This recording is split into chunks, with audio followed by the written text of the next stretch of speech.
بسم اللہ الرحمن الرحیم۔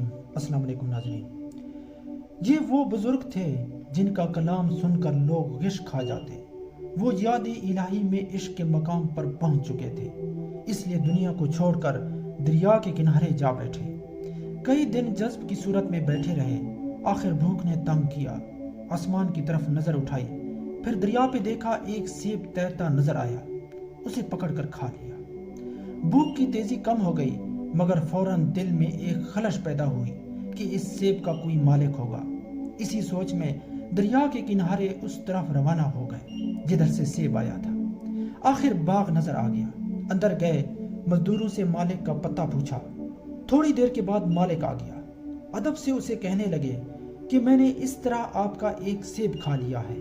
مالک سن کر حیران ہوا اور تعجب سے انہیں دیکھنے لگا اور پوچھا، اب آپ کیا چاہتے ہیں؟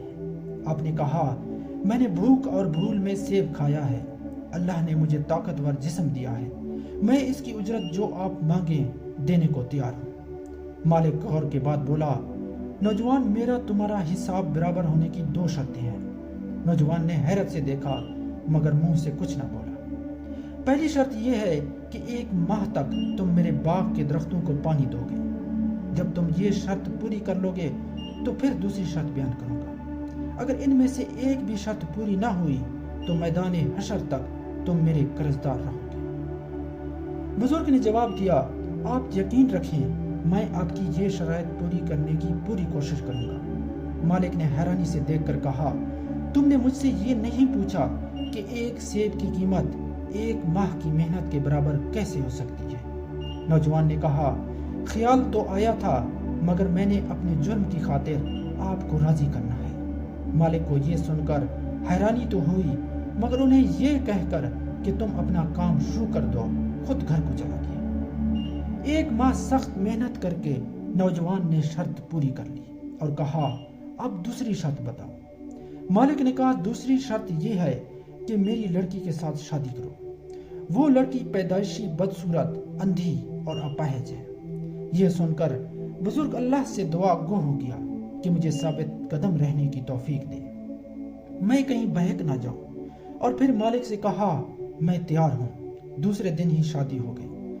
جب بیوی سامنے آئی وہ شکل نہ تھی جو مالک نے بتائی تھی۔ بھاگتے ہوئے مالک کے پاس گئے اور کہا کہ آپ کو غلطی تو نہیں لگ گئی؟ وہ لڑکی تو اس شکل کی نہیں ہے۔ مالک نے کہا، غلطی نہیں ہوئی، وہی تمہاری بیوی ہے۔ پھر آپ نے پوچھا، آپ نے جھوٹ کیوں بولا؟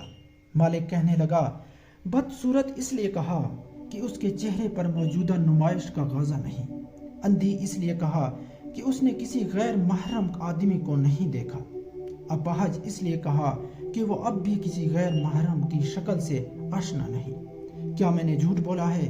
یہ سن کر آپ اپنے حجرہ میں بیوی کے پاس چلے گئے۔ باغ کے مالک حضرت سید عبداللہ سومعی تھے، جن کا سلسلہ نسب 12ویں پشت میں امام حسین رضی اللہ تعالیٰ عنہ سے ملتا ہے۔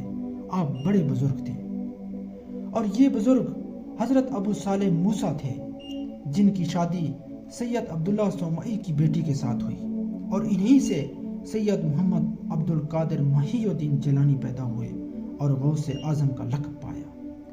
مزید ایسی ویڈیوز دیکھنے کے لیے ہمارے چینل کو سبسکرائب کریں۔ شکریہ۔